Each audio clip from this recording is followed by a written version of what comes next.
Antes da nossa colonização, a capitania do Espírito Santo era uma das mais produtivas. Mas quando descobriram o ouro em Minas Gerais, tudo mudou. Por mais de um século, o Espírito Santo ele foi barreira natural para impedir o contrabando de ouro de Minas Gerais. No final do período da colônia, nós tínhamos poucas vilas aqui. Ao norte de Vitória, Conceição da Barra, São Mateus, depois Linhares, Santa Cruz, Nova Almeida, Serra, Vitória, Vila Velha, Viana, Guarapari, Benevente, que depois chamou-se Anchieta, né? E Itapemirim. Esse era o Espírito Santo, arranhando o litoral. Tipo caranguejo, só fica arranhando as areias da praia.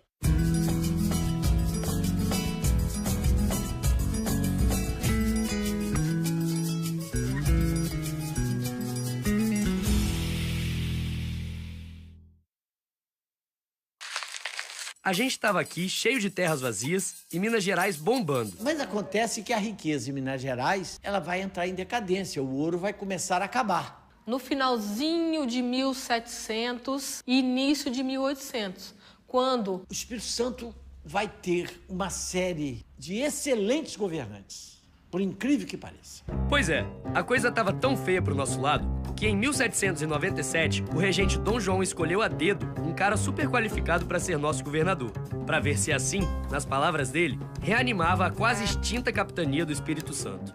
Antônio Pires da Silva Pontes. Então, quando ele assumiu como governador, de prima ele já tratou de regular a fronteira com Minas. Mas não foi só isso que ele fez, não. Ele tentou montar em Vitória um jardim botânico. Pouca gente sabe disso. Na Ilha do Príncipe, onde hoje é uma baita de uma rodoviária, né? Além disso, o cara foi o primeiro a tentar abrir o Rio Doce para navegação. Tudo isso em menos de 5 anos de governo. E em 1812, veio outro governador maneiro para administrar a gente, que é o Francisco Alberto Rubim. Só que o Rubim teve uma outra visão do Espírito Santo. Seu governo foi muito focado na abertura do interior. O que sobrou para o Espírito Santo desse período colonial? Mata. E as terras. Em direção ao Espírito Santo havia muita terra de qualidade. Então ele manda construir uma estrada real. Vamos construir uma estrada ligando aqui Vitória a Ouro Preto, que estão na mesma latitude. A chamada Estrada do Rubim, depois Estrada de São Pedro Alcântara. Né? Homenagem ao imperador Pedro de Alcântara. E essa estrada servia para quê? Era estritamente para comércio, tropeiros e para moradores e para o povoamento da região. Povoamento da região porque nosso estado ainda estava bem vazio. Ainda não havia assim, um grande projeto de ocupação do interior, né? No começo do governo do Francisco Rubim, foram trazidos vários colonos de Açores. é uma tentativa de trazer portugueses para colonizar a região. Ué, mas a gente já não era colonizado por portugueses? A preocupação do governo central brasileiro era de unir o país e colonizar o território, ocupar o território. Já pensou se eles não tivessem feito isso? Hoje, a gente seria, ao invés de um país, vários países, que nem os nossos irmãos da América do Sul. Quando as invasões napoleônicas obrigam Dom João VI a vir para o Brasil, em 1808, ele toma uma série de iniciativas para incrementar a colonização aqui no Espírito Santo, porque eles consideravam que o Espírito Santo era uma terra de ninguém, era um local que ia acabar. Então, esses açorianos, eles vêm junto com a corte. Não necessariamente eles faziam parte da corte, mas já é uma mudança na ideia que eles tinham de Brasil. Então, eles trazem pessoas para realmente morar aqui e não para vir enriquecer e voltar. Esses portugueses dos Açores que chegaram aqui em 1812 foram os nossos primeiros imigrantes. E minha bisavó Almerinda é descendente direta deles. Mas eu termino de contar essa história no próximo bloco. Migração é o ato de passar de um lugar para o outro. E imigrante é a pessoa que vem morar numa terra que não é a sua. Alguns dos meus bisavôs e bisavós vieram de diferentes partes do mundo, inclusive a minha bisa Almerinda, descendente direta do primeiro grupo de imigrantes do Espírito Santo. Começa a colonização do Espírito Santo, começam com portugueses, que eram os antigos donos da terra. Mas são portugueses ilhéus, isso é, vêm das Ilhas Atlânticas, Açores, Madeira, e vêm levas organizadas para cá, e primeiro vem 30 casais Depois vieram um pouco mais, mas de início foram esses, 30 casais.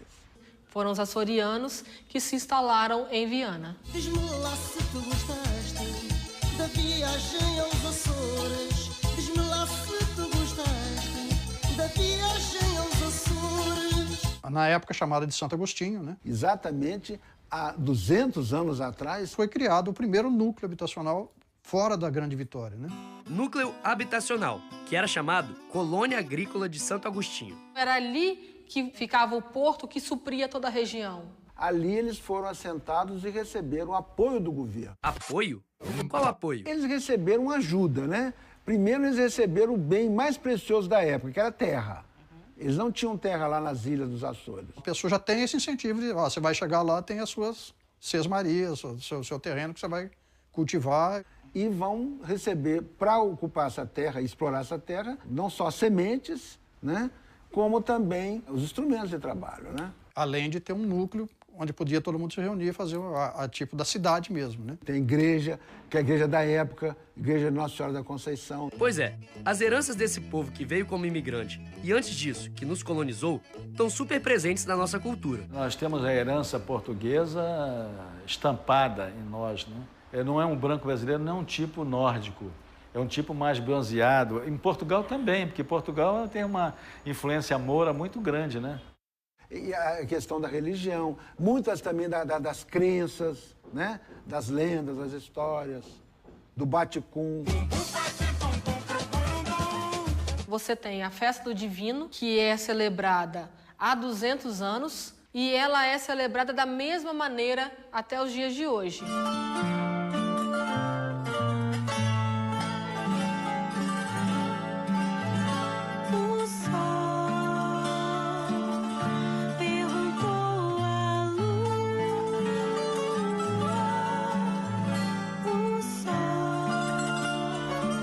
A própria língua, que é uma questão indiscutível, ainda é a presença dos portugueses no Brasil. A senhora tem algum parente no Brasil? O meu cunhado e a minha irmã, minhas sobrinhas, um Natal muito feliz e um ano muito feliz. Luísa, beijinhos para a mãe e para todos.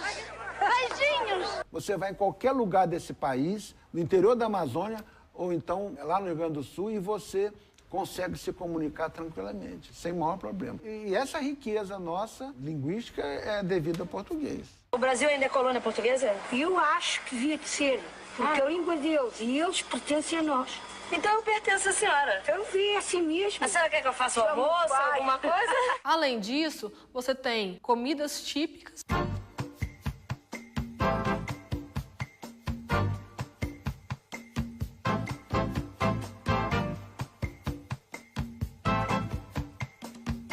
Eu já trouxe a massa pronta, não é?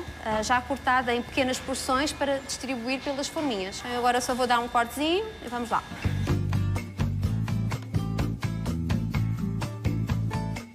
Sempre o alho, vamos por cima, um sabor inigualável e vamos regar com azeite.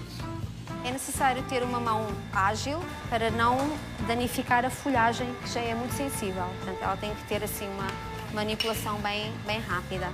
E agora vai ao forno, cerca de 30, 35 minutos.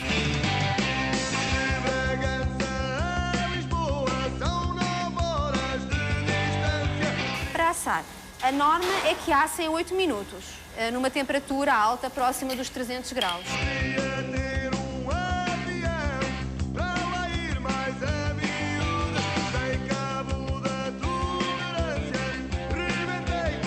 Está pronto o nosso bacalhau à tasca-luz. Então aqui estão os nossos famosos pastéis de Belém. Melhor que tem, não tem.